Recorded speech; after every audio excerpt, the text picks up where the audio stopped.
Welcome back to Doc's Hot Shop and Forge. So today we're going to try our hand at making a Froe. Now we're going to be using mild steel for the blade, which will be forge welded socket, and we need to make a drift. So what I've got here is some 40mm round stock, mystery steel. It sparks a lot like mild, so I'm going to assume it's mild. It won't get heat treated anyway, but what we need to do is upset it so we can get 50 up at this end down to the 40 it is at this end. So to do that, we'll heat it to about here, give or take a little bit, and then under the press we'll squash it down. So initially we'll just heat this end, and then on the subsequent heats we'll heat a little bit further in as best we can, with the aim to get a graduated increase, and we'll tidy that up under the hammer at the anvil.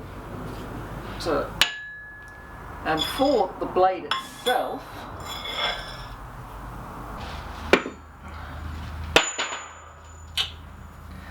what we'll do is, this is 50 by 10, so 2 by 3/8, give or take a little bit. I've got 400 length, so about 16 inches. So what we'll do is we'll come in 40-ish,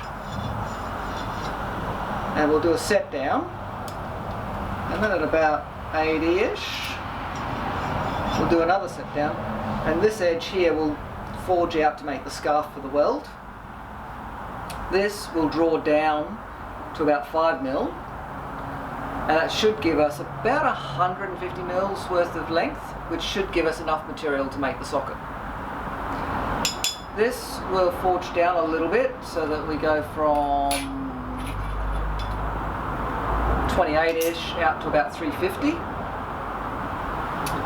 and then we'll draw in or forge in the bevel. So let's get that round billet hot and see how far we get. We have a short afternoon, so we've got about an hour and a half worth of usable time, so let's see how much we can get done.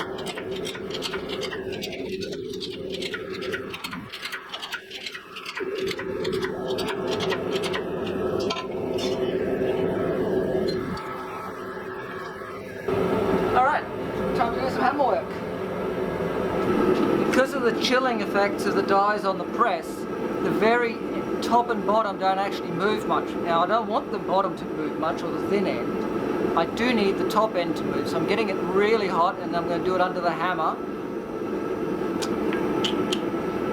And we'll see if we can get it out to 50mm up the top, and then we'll forge out the lumps and bumps and get a nice taper.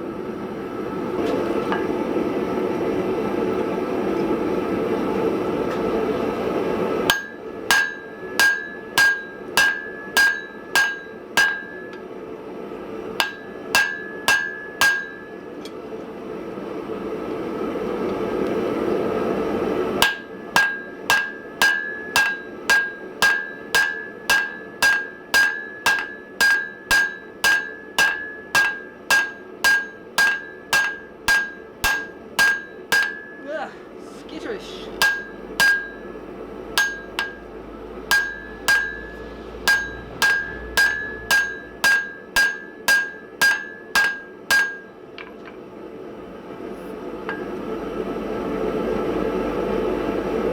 So we have to top out to about 45.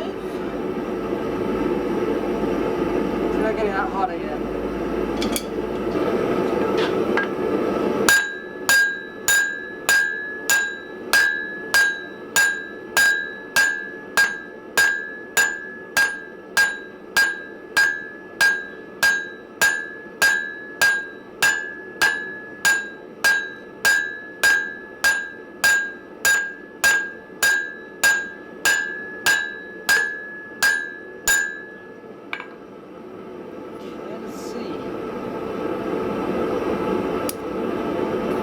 close.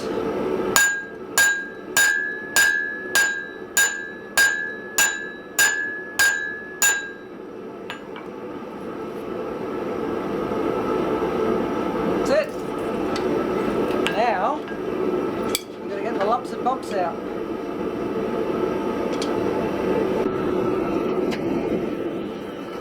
I got sick of the awkward, so...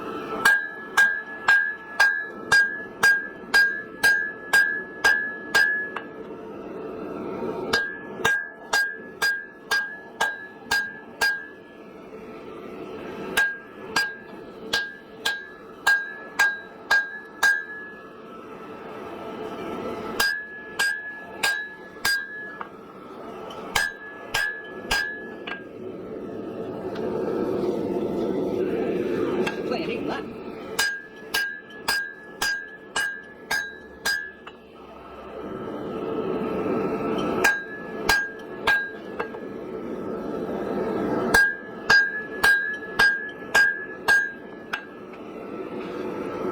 Essentially, we're going to get this little bit of curvature out.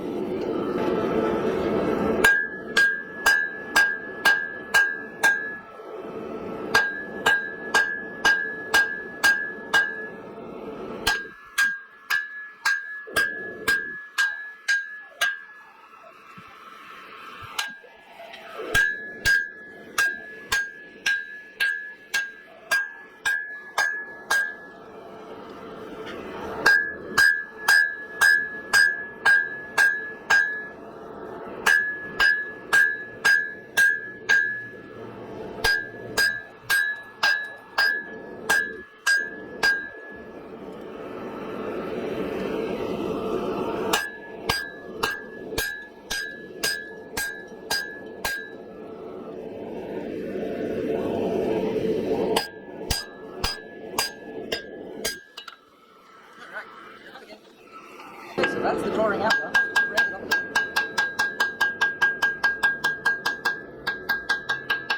Never forget, shots like this, you have tons.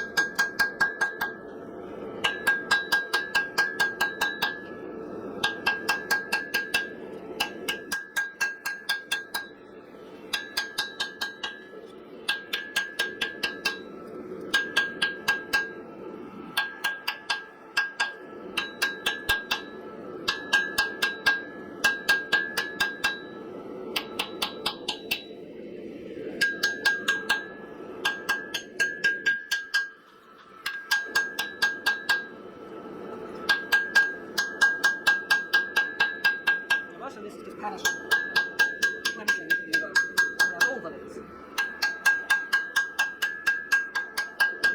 also helps to get the grain to scale off.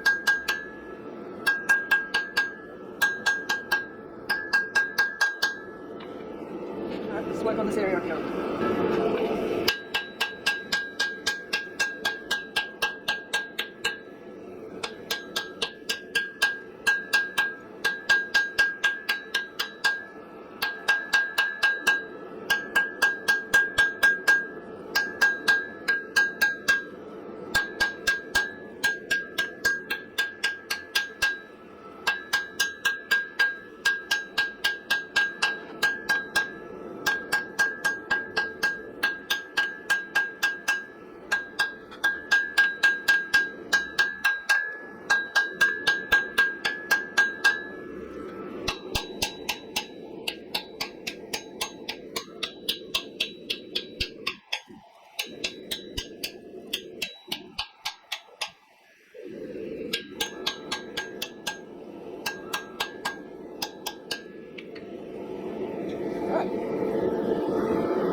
Just have to stay still.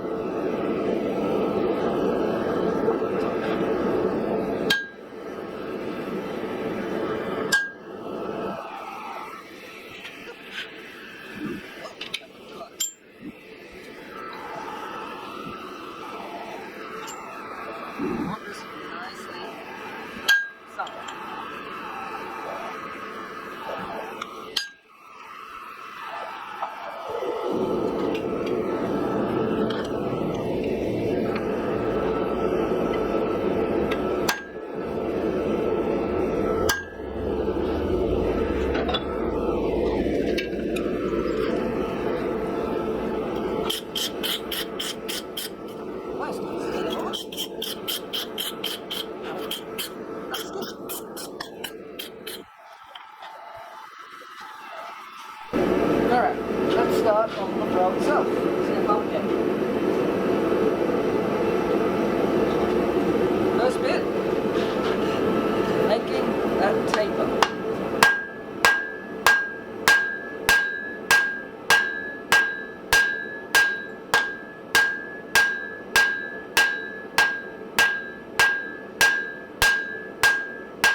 finish that taper off.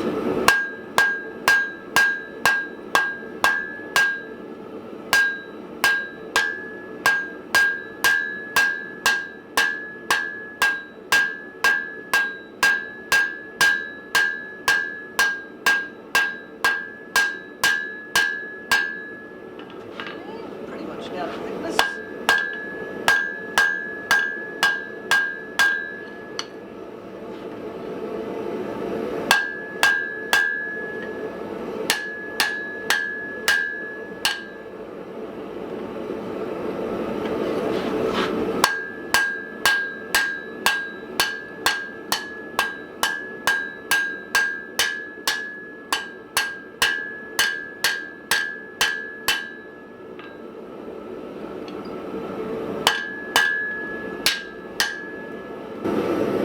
Fullering chisel that I made, just an edge is proving very useful.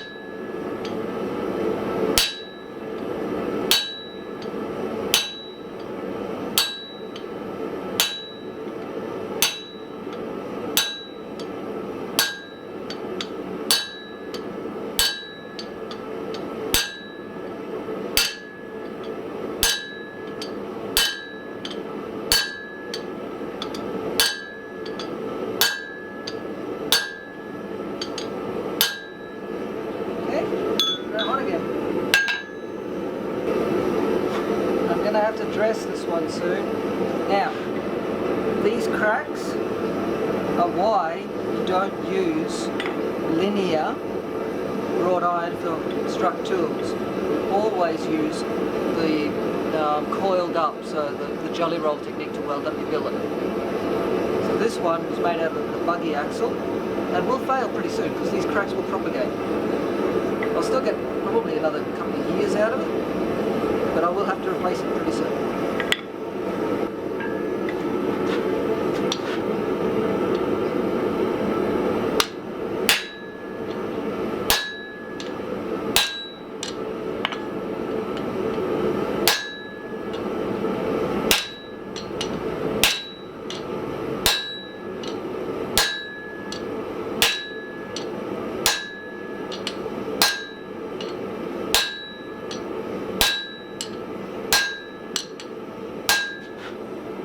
Is to get this full of line down to about 6 millimeters.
One side of this.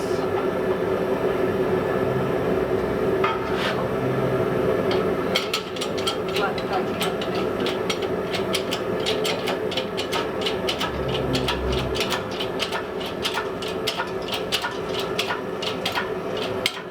Which unfortunately is cold. But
need finish. Alright, so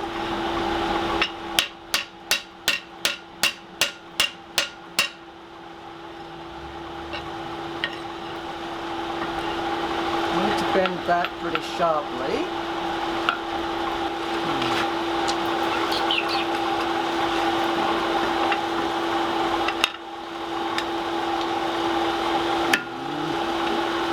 Room here.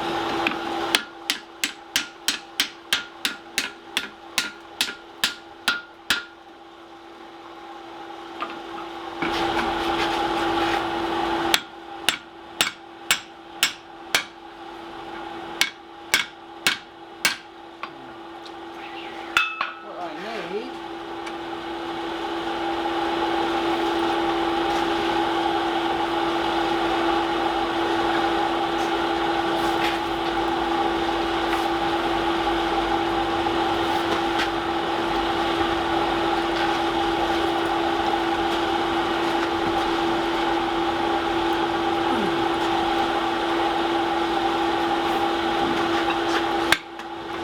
bend that a bit more. Okay.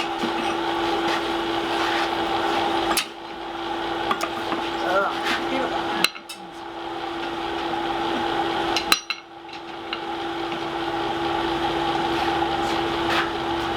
Not enough room.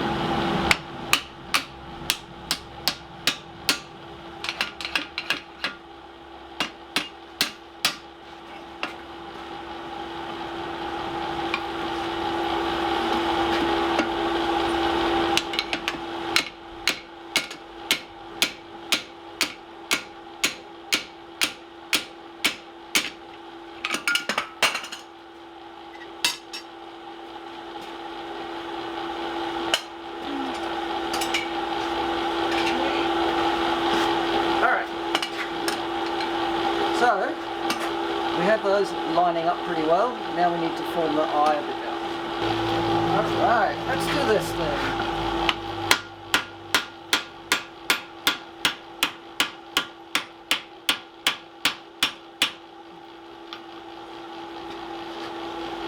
That was borderline hot enough.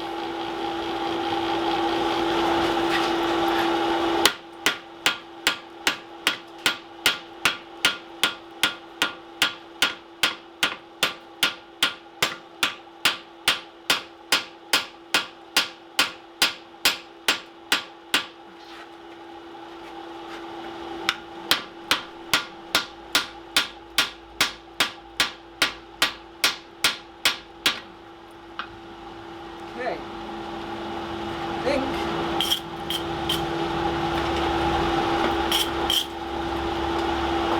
pretty good.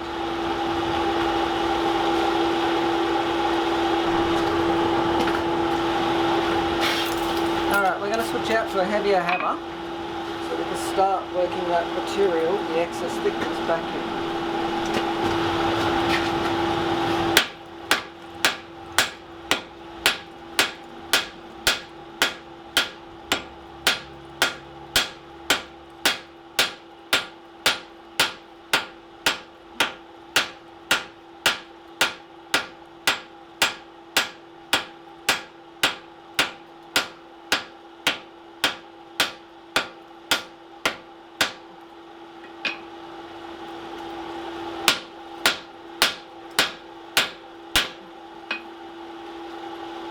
Okay.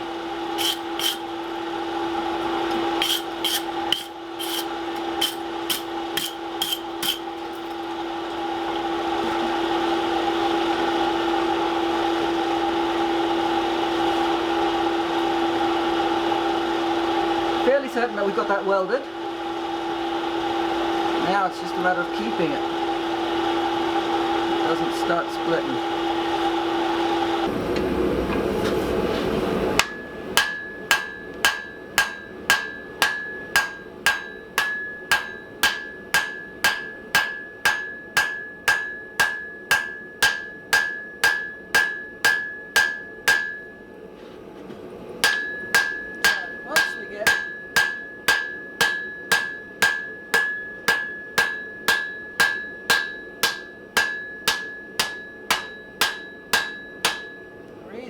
out. Flip it. Careful to work both sides about the same.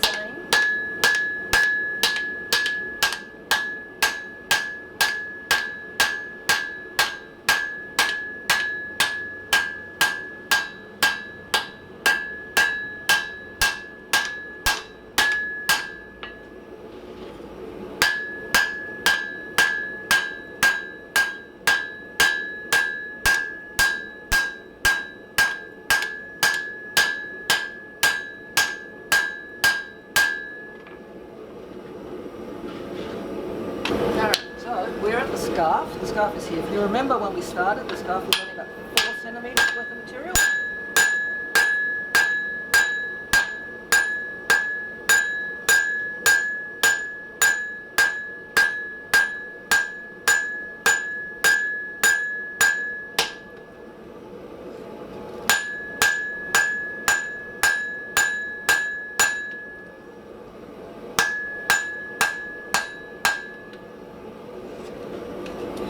So, I think it's time to turn this thing around so we can heat up this end.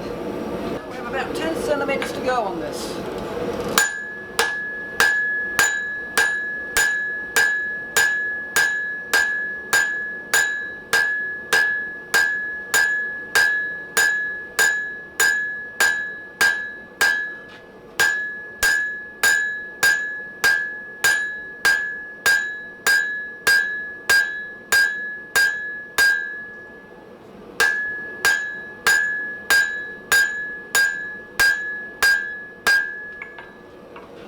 Again, so we are actually forging on the scarf at the moment.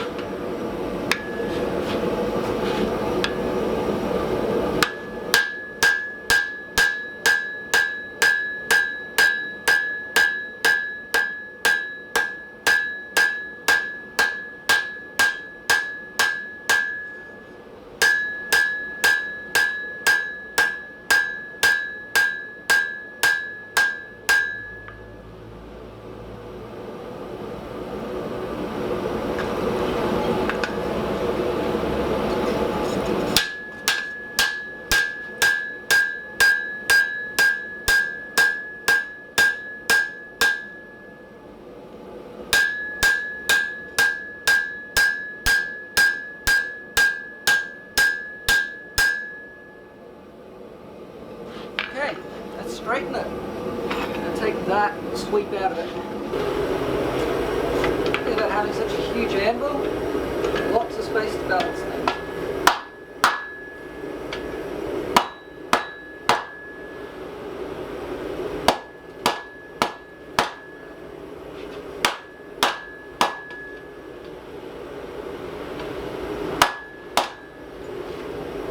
Okay, really straight, just going to do that last little bit there.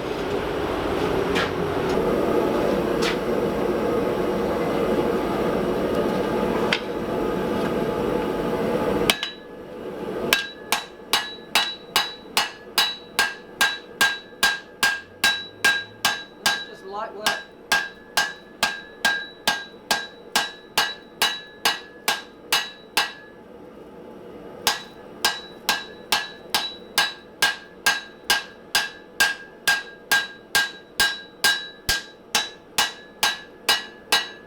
Worst of the peen marks out of steel to get a nice crisp straight edge.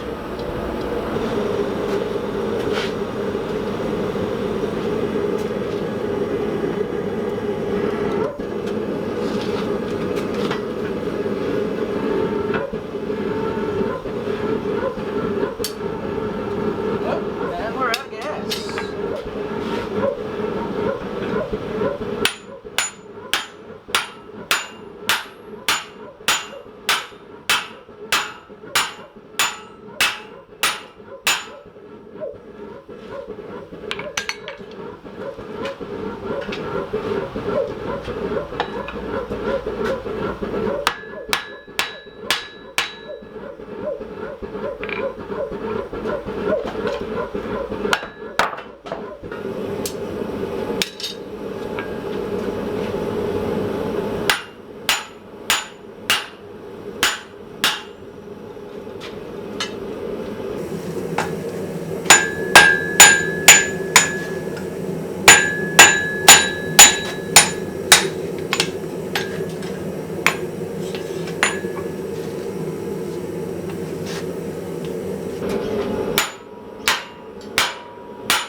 completes this double header.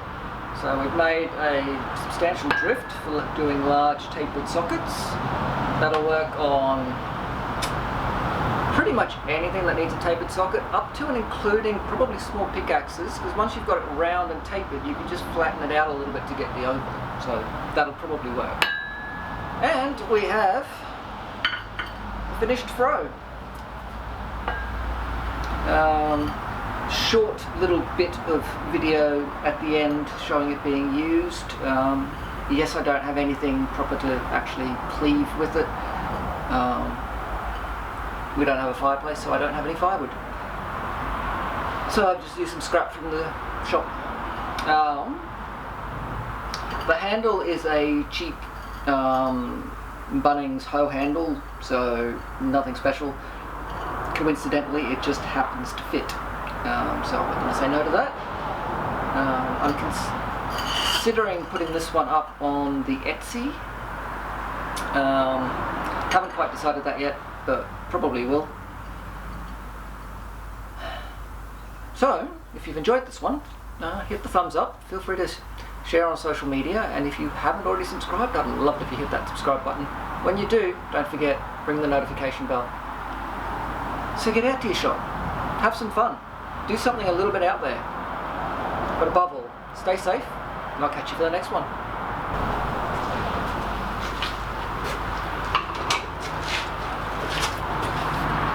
So not having anything firewood-like to split, I'm going to try it with this little offcut, just to see how it works. Okay?